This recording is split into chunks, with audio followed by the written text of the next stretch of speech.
There's one more candidate in this race who from day one has been making an important and interesting argument. You saw him at the top of the show, and he is back with us now. Of course, it's Vivek Ramaswamy. Vivek, how's it going? What's the latest from your campaign?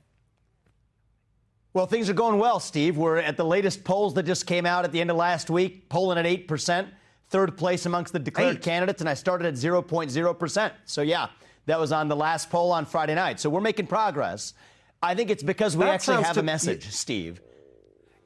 So I'm happy about Sorry, that. I just wanted to, I didn't want to cut you off, but I mean, the point is that I know people say, well, 8%, that is actually puts you, I think, absolutely at the top of the pack behind the people that are described as the front runners and the big battle, you know, Trump DeSantis. That's very impressive. OK, let's get to your argument, because it is important that people understand what it is. That's what this whole election is about. I think the substance is going to carry the day, Steve. And what I'm telling everybody is that the fourth branch of government is unconstitutional, and the President of the United States has an opportunity to shut it down. That is the administrative state. In terms of domestic policy, Steve, that is at the top of my agenda. Shutting down agencies that should not exist. The Department of Education to the FBI. When these institutions become so corrupt, so ossified, I cannot make a false promise to reform them. The right promise to make is to actually shut them down and see that through, reduce the federal employee headcount by over 75%, move the remaining agencies out of Washington, D.C., take the civil service protections for the bureaucrats, and replace it with actual 8-year term limits. Just like the U.S. president can't work for the federal government for more than 8 years, neither will any of those people reporting into me if I'm elected president either, Steve. And so between that at home and then declaring independence from China abroad, I'm really clear about what my priorities are. And the good news is I think the president of the United States can deliver on both of those things. And if I'm elected, I'm certain that I will.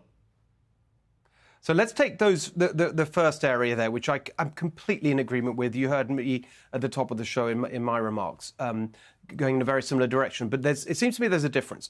Education department, you can make a 10th Amendment case. This should be completely controlled at the state level. And in fact, I think we'd agree by parents, in fact, with real school choice, rather than the federal bureaucracy.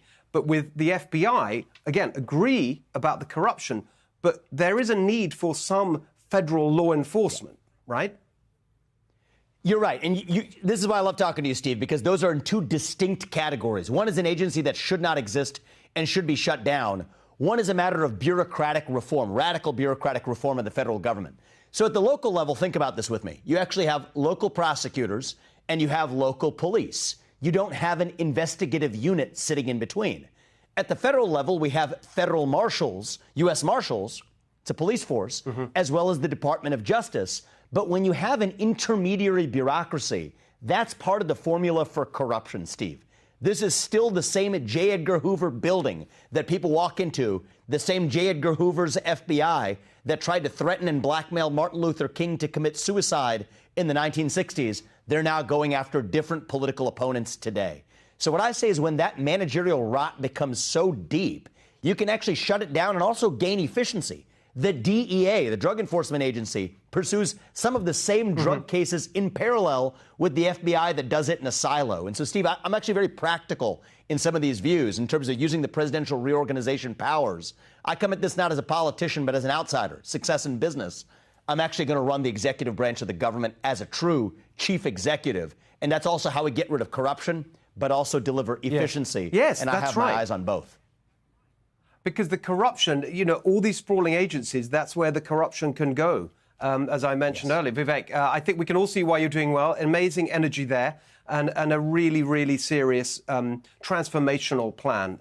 I think I'd be right behind it. We'll see how you get on in the campaign, but so far, so good. Great to see you this evening. Thank you. Hey, Sean Hannity here. Hey, click here to subscribe to Fox News YouTube page and catch our hottest interviews and most compelling analysis. You will not get it anywhere else.